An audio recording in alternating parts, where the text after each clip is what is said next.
የመደመር ፍጥነት አለባውያንን ካየን በኋላ የመደመር ዝላይ leapfrog የምንለው ጽንሰ ሐሳብ በመጽሐፉ ላይ በዝርዝር የተቀመጠ ቢሆንም After observing the speed of Maddamar's anti-gravity, the book lays out the leapfrog concept in detail. But at its core, it has two main purposes. The first is to close the gap between us and those ahead of us. The second is to generate transformative growth, neither necessary nor useful. It is neither necessary nor useful to copy everything others have done.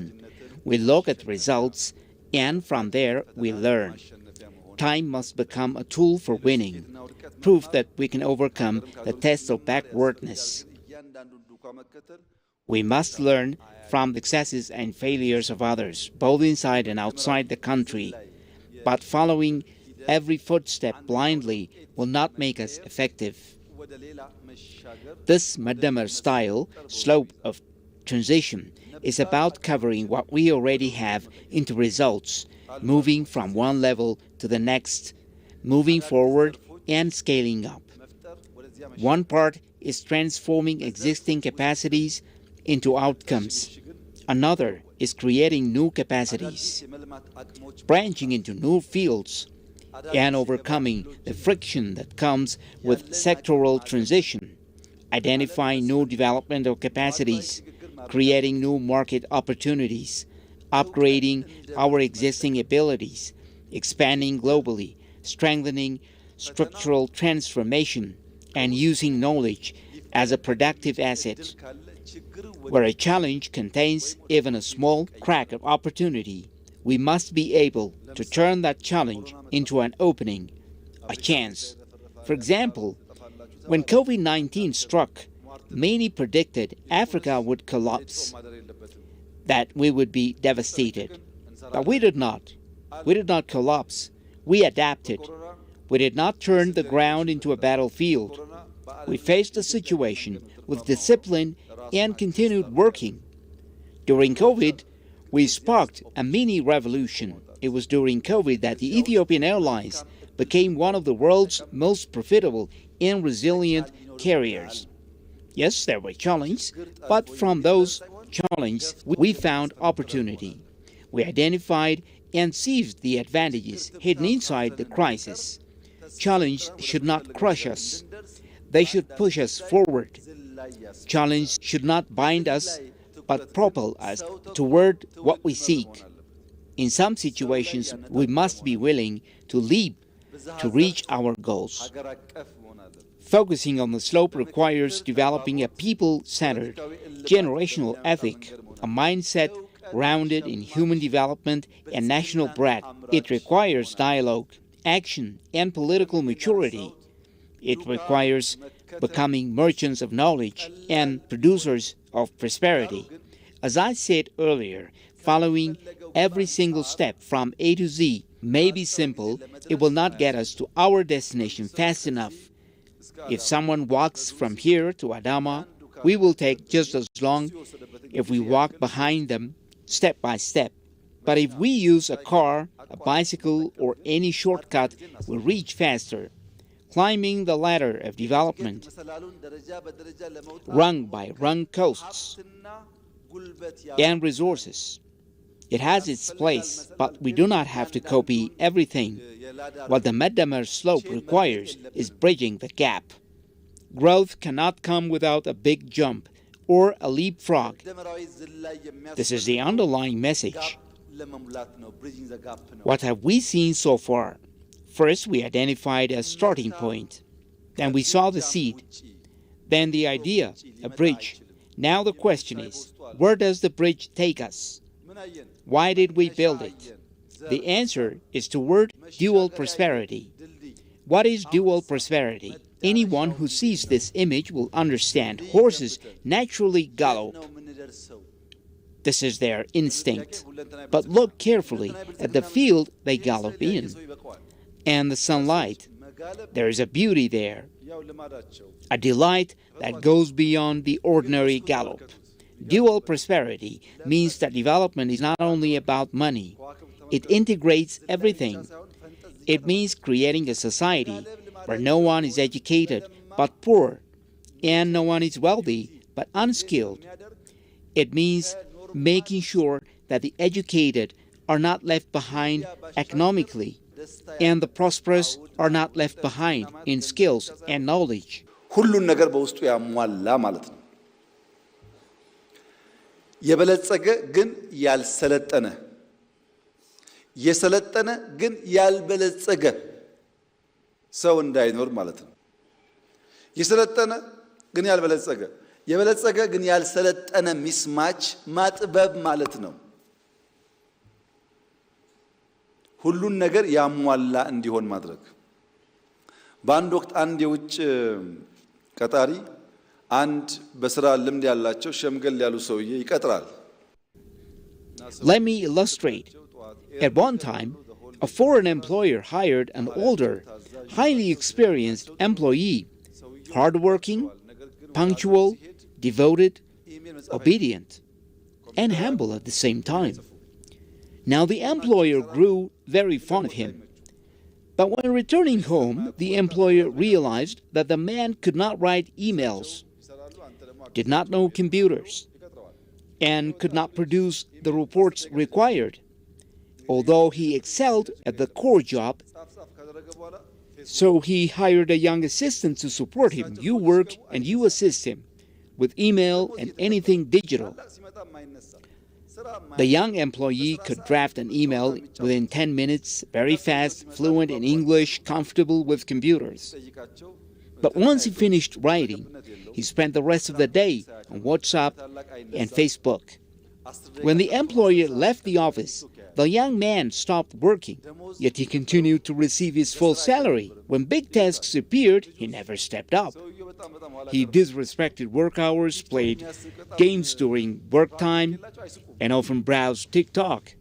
Meanwhile, the older employee could not perform the digital tasks but excelled in discipline, dedication, work ethic, and humility. So when the employer returned and asked what happened, he heard from the old man that the young man lacks humility, he lacks discipline, he has no work ethic, he doesn't rise to challenge, he spends 10 minutes working and 10 hours idling. He watches TikTok, and overall, the salary you pay him is not justified by his output.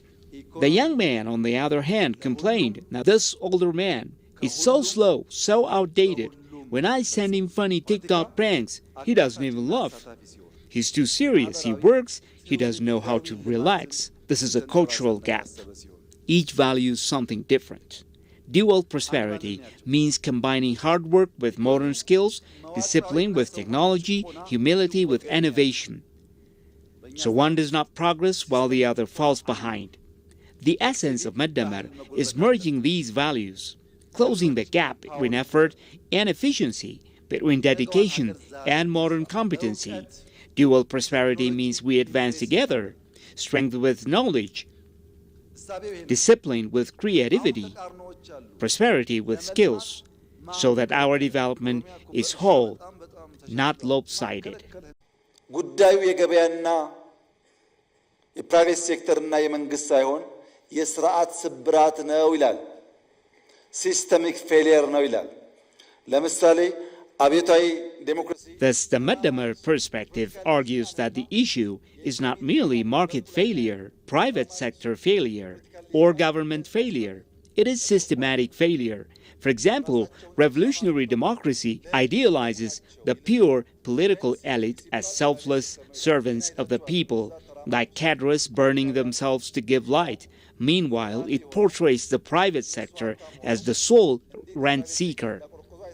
But we have all seen what happened. Those very revolutionary elites became wealthy themselves, and when they present the private sector as the only group capable of corrupting the economy, their claim collapses in practice. This false dichotomy, political elites as pure saints and economic actors as rent seekers, has caused great harm in Ethiopia. So where does that leave us? We argue that the state must play a well-defined role, neither dominant nor absent. It must work in partnership with the private sector, with communities, and with other stakeholders. Maddamer demands creativity and speed.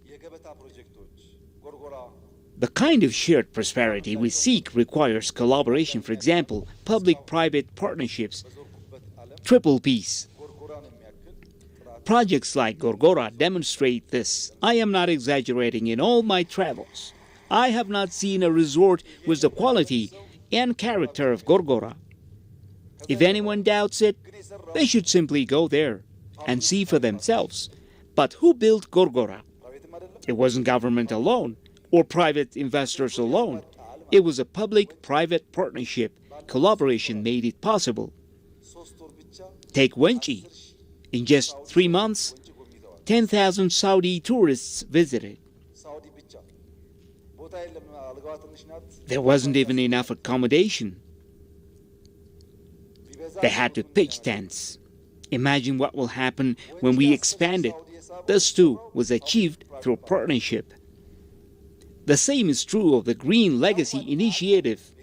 Many times I have said this, without cooperation between the government and the public, we could never have planted trees worth $48 billion. The private sector alone could not have done it.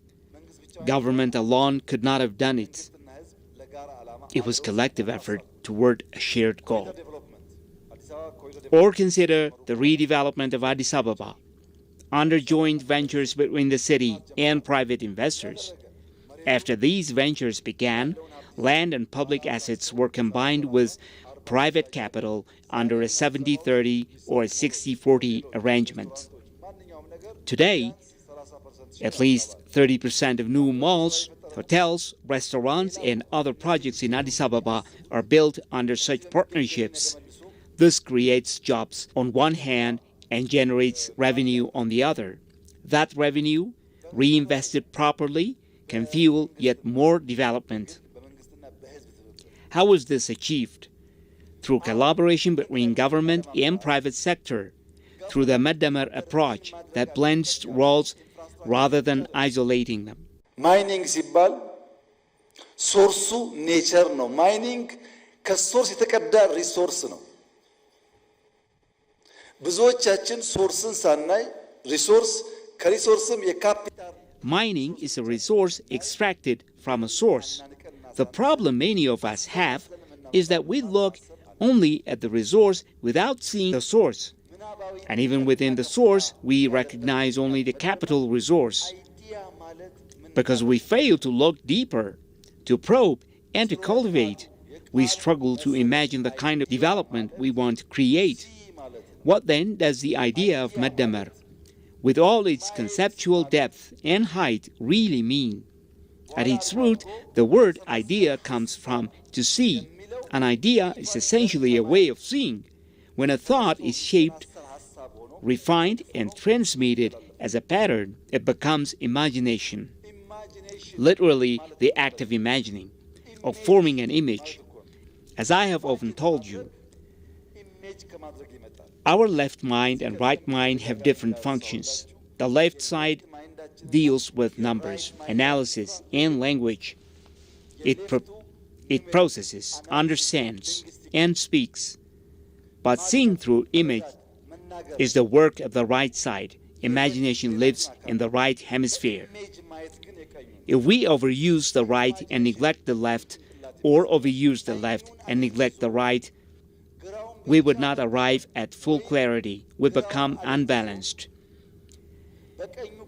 For imagination to be fruitful, we need a broader vision, one that is not constrained by time and place. We must be able to see wide, far, and deep, unrestricted by past, present, or location. When we transcend these three barriers, knowledge, time, and place, our imagination becomes productive.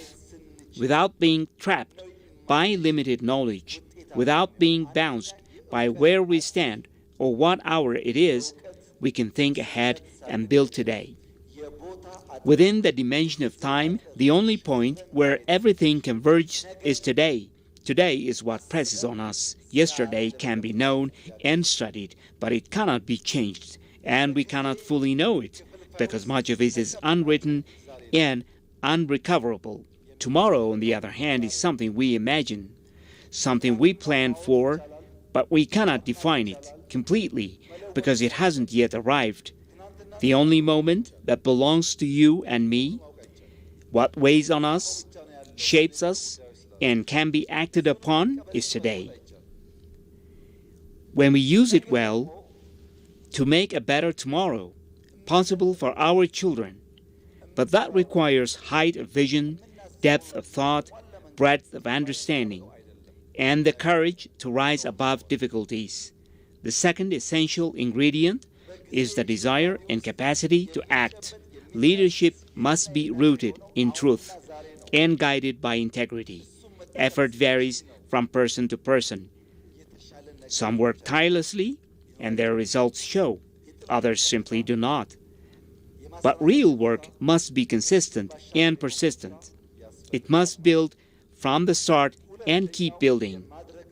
Among the key characteristics of a Madamar-based government is what I call the 4 I's, the first of which is interest. Do we have the desire to improve, to transform? With desire comes the second I, idea. Has the interest produced a clear idea? Then comes the third I, institutionalization. Do we have the drive and the capability to take the idea from the individual mind to a community, from one person to an institution? And finally, the fourth I, implementation. Will the institution carry it out? When all 4 I's, interest, idea, institution, and implementation align, desire and capacity turn into meaningful, sustained progress. Losing hope weakens desire. And no matter how much capacity you have, without desire it means nothing. Hope strengthens desire. Desire increases the will to act, and the will to act expands capacity. These issues are interconnected. For desire to endure, for it to spark, sustain, and carry us forward, we must cultivate all these elements together. ከተማና ግብርና መንደርደሪያ ናቸው። አቅምን ከችግር ማላቀቂያ ናቸው። ቱሪዝምና ማዕድን መሸጋገሪያ ናቸው። Tourism and mining are sectors that generate foreign exchange. They are revenue earners. Industry is a sector that creates value. Digital is a sector that enables and accelerates everything else. During your visits, you have seen agriculture, you have seen urban development, you have seen tourism, industry, and digital activities. Why, you may ask, have we shown you all of this? So that you can understand our sectors not in isolation, but as revenue earners, value creators, and system enablers, all working together. Let us look at them one by one, starting with agriculture. To lead the sector with a fresh perspective, to strengthen the private participation with full government support, and then ensure that communities themselves become active owners in the process. This is essential. Why? Because agriculture is both a wealth generator and at the same time a fragile sector. Productivity is rising, yet agriculture's share in the overall economy is steadily decreasing. Although we have designed agriculture as a foundational sector, we have not yet used its full potential. This is why we must shift from subsistence to productivity. To do that, we have the land, we have the water, we have the labor, we have research, we have pilot projects. If we work with discipline and determination, we can move beyond the history of subsistence farming and make productivity the defining identity of tomorrow. From this transformation, we must also ensure rural modernization. Rural transformation means moving from producing just enough to survive to producing with a view toward the market. It requires using improved seeds, fertilizers, agricultural extension services, terracing, and machinery. Agriculture includes livestock as well. It includes biogas energy. It can encompass multi-sectoral activities. Agriculture is not simply oxen and a smallholder farmer. It can play a much more advanced and diversified role. እንስሳትም አሳም የባዮጋዝ ኢነርጂም መልታይ ዳይሜንሽናል አክቲቪቲስ ያሉበት መሆን ይችላል። ግብርና ሲባል በሬና ገበሬ ብቻ አይደለም። ከዛ ያለፈ ሚና እንዲጫወት ማድረግ ይቻላል። የአኗኗር ዘያችንስ ከመበተን ወደ መሰብሰብ Our way of living must also shift from scattering to consolidation, from mud to brick. We must move from the wood-based cooking to biogas. The work of farmers must become a true production process. It cannot be something we leave at the mercy of the weather. So what must we do? Scale up what we have started. Create new initiatives in every locality. Let us begin so that the modern life of the farmer, the productive farmer, becomes visible. When change happens, if a farmer becomes wealthy by selling coffee, then another farmer should also be able to prosper by selling milk. We must make it clear that farmers can improve their lives through diversification. Our goal is to transform agriculture so that it improves farmers' livelihoods, moves beyond subsistence, allows them to save for difficult times, stabilizes markets, and eventually produces surplus for export that bring additional wealth to the nation. Second is urban development. Cities are value creators. The work we have begun in our cities is extremely important. Without developing cities, which are hubs of culture, innovation, and economic activity, we cannot even begin to think about Maddamer. Because cities generate wealth. Unlike agriculture, cities are not fragile. They consistently generate growth. Even today, urban economic growth in Ethiopia is above 4% and continues to rise. ሰው ልጅ የብልጽግና መዳረሻ ነው ብሎ ያምናል። ቱሪዝምን ከቅርስነት ወደ ቁርስነት እንቀይረው ነው። When we say we want to transform tourism from heritage to profit, this is what we mean. We have heritage, yes, but we have not been able to turn the heritage into income because we have failed to convert our rich historical assets into economic value, like the heritage sites that could generate revenue have deteriorated, the point where we struggle to preserve them. So when we say let's turn our heritage into a feast, what we mean is let's make it fit the demands of modern era. The visitors of today, the generation of today, look for value and experience, not just old stones. Simply having heritage does not impress anyone. They want services that justify their spending. They want an environment that meets their expectations. They want to know they will be safe and comfortable. People no longer travel like they did in the past, crossing borders by boat with little concern. We have many attraction centers, but we have almost no real destinations. We must combine attractions with destinations and develop them together.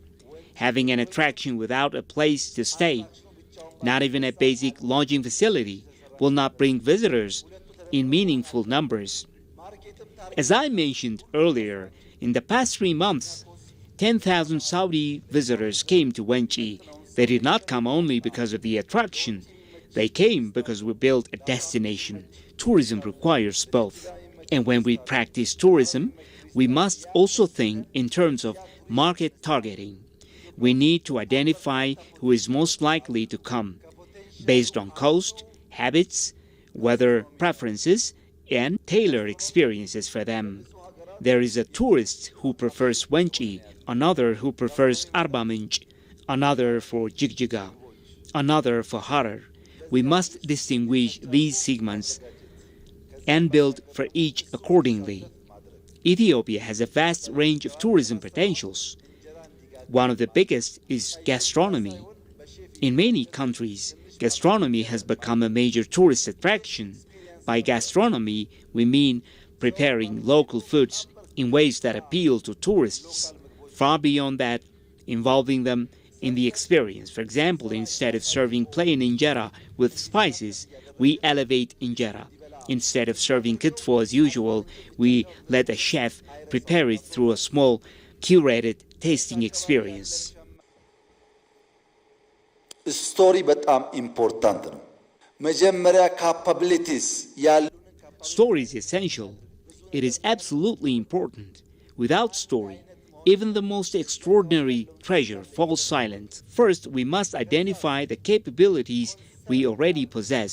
There is a great deal in our hands, but it is not uniform. Each place has its own unique gifts. We need to recognize these blessings, distinguish them clearly, and then conserve and converse with them. Protect what we know. This is not the job of the Ministry of Tourism alone, nor the Prime Minister, nor a regional president. This is a collective responsibility. As a society, we must take on the work of reviving, cherishing, preserving, believing together that these are national assets. If we promote them, yes, even through something as simple as hashtag, they can generate tremendous wealth. Imagine in this era if we consistently push hashtags like hashtag Aksum, hashtag Semian Mountains, hashtag Bale, how many corners of the world could we reach? Think about it. The same is true for mining. Ethiopia once treated mining as a curse, as something to fear. We have now put an end to that mindset. Mining is not a curse. Properly managed, it can bring in significant foreign exchange and help stabilize our economy. By principle, the resource is the property of the citizen. Mineral wealth belongs to the people, but the management of that resource is the responsibility of the government. Why? Because minerals are finite and highly sensitive. If handled carelessly, they can destabilize communities. They must therefore be treated as public wealth, administered by the state, and used to stimulate sustainable economic growth. Take natural gas, for example. Gas is fuel for industry. Every industry uses it. Gas also feeds the soil. It is the backbone of fertilizer. Without enriching the soil through gas-based fertilizer, the soil cannot feed us in return. It is an interconnected cycle. Gas is also household energy. It reduces the cost of living, lowers logistics and transport expenses, and brings a wide range of economic benefits. This is the nature of mineral resources. The question then is how we should proceed. We need a clear plan for how these minerals will be used. Our planning must distinguish between discovery and extraction. Once a mineral deposit is discovered, we cannot rush to extract it without a well-thought-out plan, because some resources are scarce, easily depleted, and irreplaceable. If we want to convert what we have into lasting development, we must plan comprehensively. Minerals also change in value over time. Consider rare minerals. Take lithium, for instance. 15 years ago, lithium meant nothing to most people. It was just dirt. Today, because it powers every computer and every modern energy system, its value and demand have skyrocketed. Mineral resources that seem insignificant today can become critical tomorrow. Not knowing something today does not mean it will not be needed tomorrow. This is why planning is absolutely essential. Mining requires patience and resilience. Before we can benefit from the wealth beneath the ground, we need strong discipline and endurance. Unlike other sectors, mining is not easy. It is capital intensive, high risk, and returns take a long time.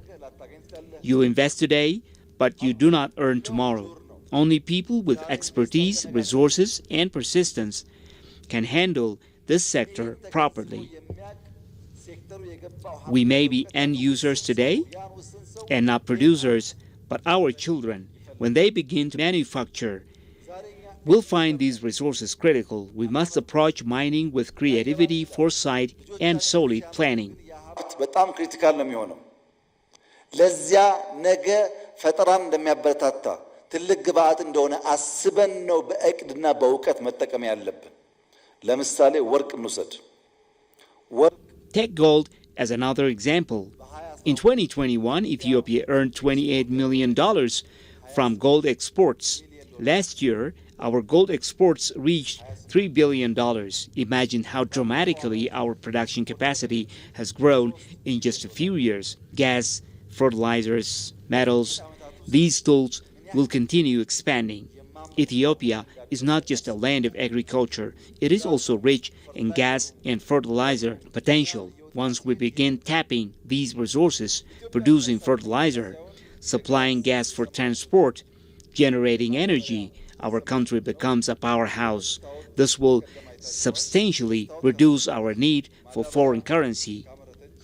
Therefore, mining must be managed with plan and knowledge. ጌታ ነች ማለት ነው። ጌቶች የምትባል ሀገር ይሄ የውጭ ምንዛሪ ፍላጎታችንን ይገለብጠዋል። ስለዚህ ማይኒንግ በእቅድና Regional governments and the Ministry of Mining must exercise strict caution when issuing licenses. We need to identify and engage those with real capacity. Without this diligence, mining can cause harm. The ministry and the regions must be careful because this is immense wealth that can serve as a powerful tool for our prosperity. When we look at industry, it has three main objectives. First, import substitution. This is essential because the foreign currency shortage is our biggest headache. Second, export growth, ensuring that what we produce can compete in the global market. Third, supporting other sectors. By producing the necessary inputs, we must advance from fragmentation to integration. Our industrial sector has become scattered. We issue licenses, but there is no land. When land exists, there is no energy. And when energy is available, there is no finance. Everything is disconnected. To fix this fragmented industrial landscape, we must pool these pieces together and make them function as one system. This requires us to move away from a mindset of limitation and toward a mindset of possibility. We must reduce obstacles and expand opportunities, creating an enabling environment for the private sector to work. If we do not support industry, it will not grow. And if industry does not grow, prosperity will not come. We must move from limitation to capability. From the government side, the industrial journey requires balanced collaboration. The government must play its role, the private sector must play its role as well, and together we must innovate and push for development. We must shift from scattered, isolated production to a connected and integrated system. For every textile product, for example, we should separate the inputs one by one, assign them to the capable producers, and ensure that each has the land, tools, and support they need. If garments are made, textiles will easily find a buyer. Coordinating this is our responsibility. By linking these fragmented operations, we must ensure products are manufactured. Look at the industrial parks: Adama, Kombolcha, Hawassa, Bahar Dar, Debre Birhan, Jimma, Samara, and others. They were all built with borrowed money, dollar loans. When we bring in investments financed by foreign debt, private investors can operate without paying taxes, while the government is left repaying the loans. This becomes a burden passed on to future generations. So instead of accumulating debt, we can empower the private sector and allow wealth to be generated without expanding national debt. If we prepare serviced land, provide energy, build infrastructure, support with policy and law, and offer financial backing, investment can take root without burdening the country. We must also change our approach to foreign direct investment. Instead of chasing any investor who comes our way, we must selectively attract those who are competent and strengthen our local capacity. Let us reduce protectionism, expand joint ventures, and if we do all this, our industry will transform. Now let's turn our attention to digital transformation. We must elevate our digital capabilities. Digital ID, mobile banking, and modern payment systems have already begun. But what I want you to focus on is how is AI and what is coming with it. Quantum science, new ways of living, new ways of working, new ways of imagining, everything is changing, whether we like it or not. We must embrace technology. Why? Because AI is rewriting the rules of power, production, and participation. It is defining how power is exercised, how production accelerates, and how engagement grows. Everything is evolving in a new form. Digital systems such as FIDA, passports, MESOP, or digital registry, mobile banking, modern payment methods, custom accommodation, and the nationwide expansion of revenue must continue to grow in capacity and performance.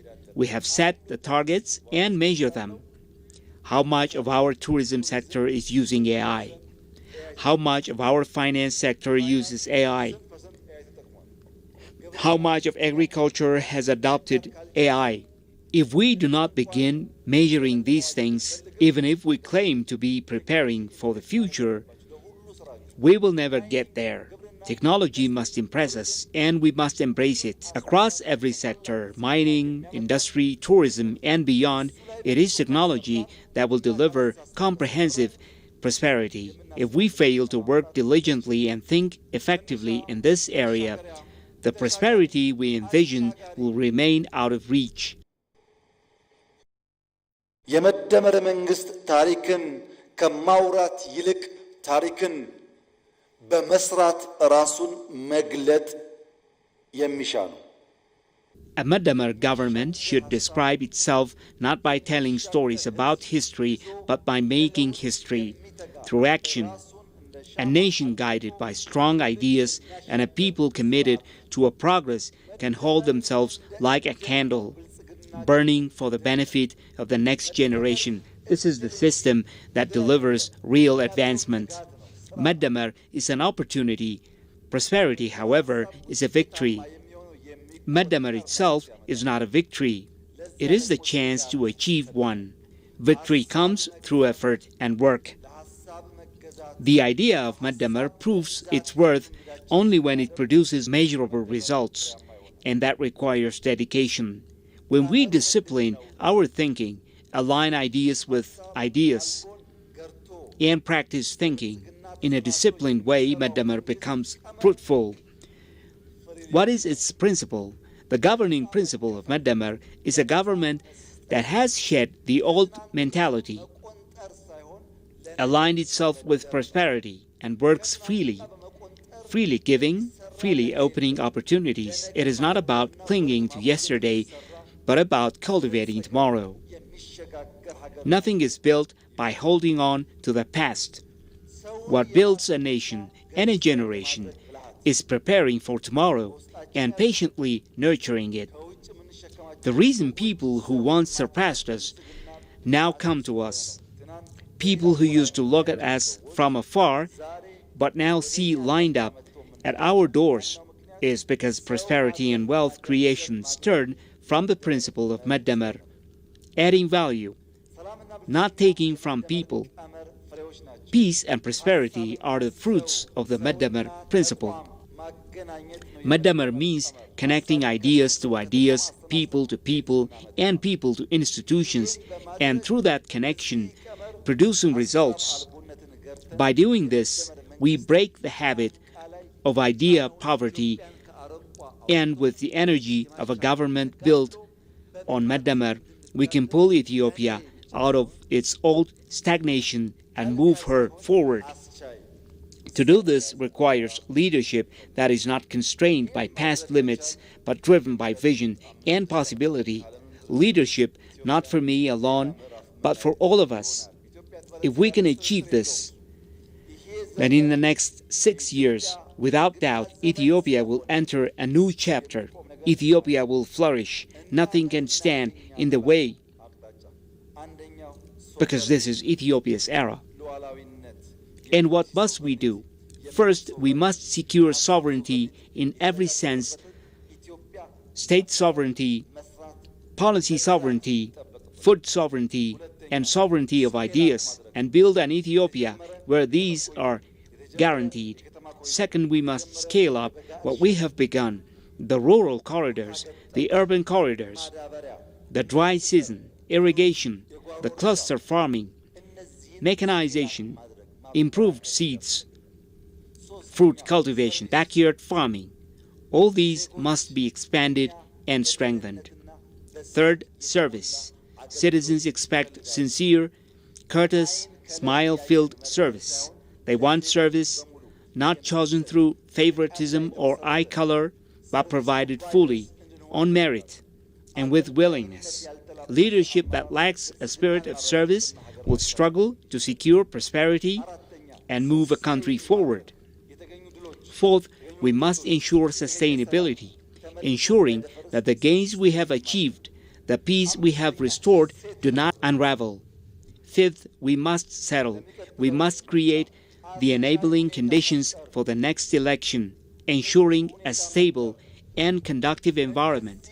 And once these are in place, the sixth point will naturally follow.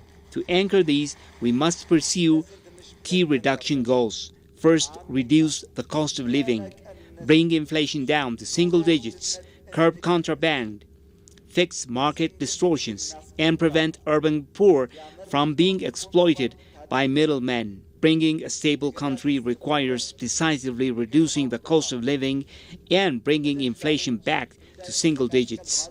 Second, reduce theft, land theft, justice sector corruption, gold smuggling. All must be cut down so national wealth re-enters the national economy. When we reduce individual level theft, wealth returns to development. Theft reduction is essential. Third, reduce provincialism, the mentality of being confined within our localities. We must break out of narrow identities. When we stay trapped in small local boxes, we cannot build prosperity. We only stagnate. We must reduce the gap between isolationist thinking and national vision.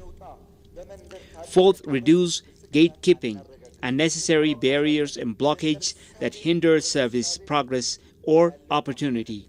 These are reduction goals, but we also have zero targets, 5 of them: zero idleness, zero idle land, zero wrongdoing, zero contraband, and zero banditry, creating a country where theft, banditry, and exploitation do not exist.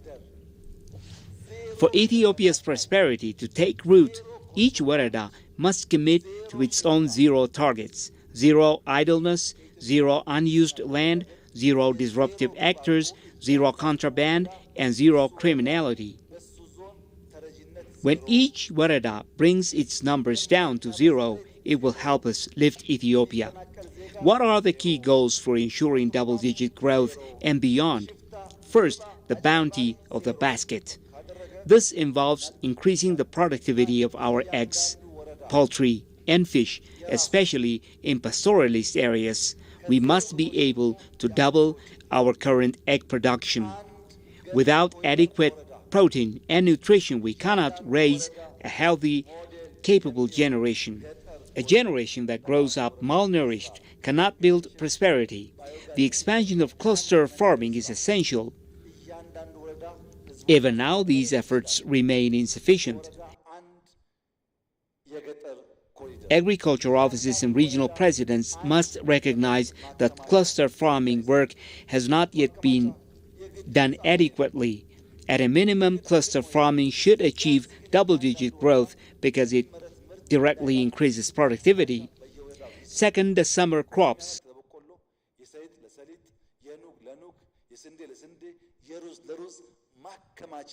Many of our farmlands planted during the dry season cannot yet use pumps or medium-scale irrigation effectively, and so current yields remain inadequate. We must improve both irrigation and cultivation methods to ensure meaningful wealth. Third, industry. We must revive stagnant sectors, increase domestic capacity, and ensure at least a 10% growth or more where possible. Industrial growth must be aligned with agriculture to ensure an overall economic development, and progress must be measured in double digits. Fourth, mining. Every resource-rich area must increase output by at least 10% without allowing illegal extraction or smuggling. Whether it is gold, potash, tantalum, or any other mineral, we must ensure that production contributes meaningfully to Ethiopia's prosperity. Each zone, region, and sector must aim for at least 10% growth. Collectively, this will generate substantial national progress. Next, we have 100% targets. These are ambitious goals for complete coverage and effectiveness, achieving full productivity in every warada, zone, and neighborhood, ensuring that citizens receive full service.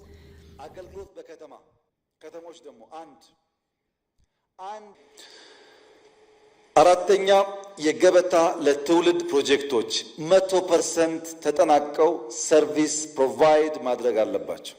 ከገራ አልታ እስከ አርባ ምንጭ From Garalta to Arba Minch, from Jimma to Chevele, from Palm to Dembi, guaranteeing 100% standard of fair and legitimate elections.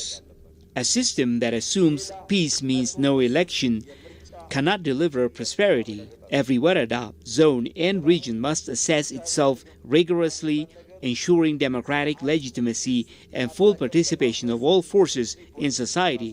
When we establish strong competition and a wide choice of candidates based on merit and ideas, we create opportunities for best leadership to emerge. That opportunity in turn depends on creating a favorable, conducive environment for citizens to participate freely and fairly. The final area of reform is civil service reform. It must be implemented 100% at every level. The system of service delivery in the Kabbales of Oromia has already been expanded and strengthened, and now, starting with your areas, our civil service system must reach 100% fulfillment nationwide. We must move from minimal or partial implementation, whether 0, 10, or 100, to meaningful transformation. The first requirement is leadership change. Leaders must act with purpose, focus on results, and adopt a problem-solving, constructive, and service-oriented approach. This requires a shift in managerial thinking and attitude, moving away from bureaucratic stagnation toward active, result-driven leadership. Second, institutional change is needed. It is not enough to reform leadership alone. Our institutions must also transform to effectively carry out their missions. Completed reforms, trainings, and programs must produce tangible outcomes within the institutions themselves. Third, cultural change is essential. Practices such as negligence, complacency, shirking responsibilities, and failure to act are dangerous. These must be reduced, replaced, and improved. We need a culture that builds capacity for the next generation.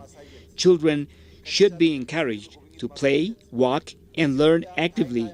Teachers should dedicate extra hours to improve education quality. Citizens should visit, observe, and love their country. By fostering these values, we instill a sense of responsibility and national pride. Every institution, whether health, education, industry, or agriculture, must measure its AI utilization and ensure its operations contribute effectively. Without improving how we use technology and modern methods, our transformative goals will not be achieved. Each sector must deliver results and integrate with others to achieve collective progress. In short, institutional strengthening and generational development are the paths to national prosperity.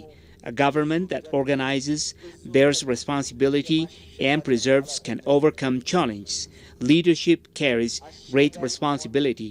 It is a burden that must be carried willingly, skillfully, and diligently. በነበራችሁ ቆይታ የተገኙ ሐሳቦች እርስ በርስ ስትወያዩ በገለጻ The proposals and insights you have discussed should now become operational. Each institution should implement a system and procedures, coordinate with others, and integrate activities. If done effectively, by 2036, Ethiopia will take its place as Africa's leading economy. Whether we extract iron, gold, or gas, expand agriculture, or develop industry, success depends on our collective effort. If we manage urban growth, develop tourism, and secure our country, we can leave a prosperous and secure legacy for future generations. ኢኮኖሚ ትይዛለች። ብረት ካወጣን፣ ወርቆች ካወጣን፣ ጋዝ ካወጣን፣ እርሻ ከተስፋፋ፣ ኢንዱስትሪው አሁን እንደጀመርነው ካደገ፣ ሁላችን የምንተጋ ከሆነ፣ ከተሞቻችን ካሸበረቁ ካማሩ፣ ቱሪስት መሳብ ከቻል ኢትዮጵያ የደህንነት ታሪኳን Achieving this requires capable leadership, willing to take responsibility and drive progress. By doing so, we will not only make history, but leave an enduring mark for generations to come. ከታሪክ ተወቃሽነት መዳን ብቻ ሳይሆን በታሪክ ውስጥ ለዘላለም የሚነገር የሚጨበጥ ሐውልት ሰርተን ማለት We have a party, a movement, results, and a supportive people. Through cooperation, shared purpose, and dedication, we can transform Ethiopia into a strong, admired, and prosperous nation. በአድዋ አዳራሽ የተደረገው ይህ ስልጠና ለዚያ ለዳግም አድዋ ምስረታ ፈርቀዳጅና ጡብጣይ This training is designed to equip you to do precisely that. With focus, collaboration, and diligence, I thank you all deeply.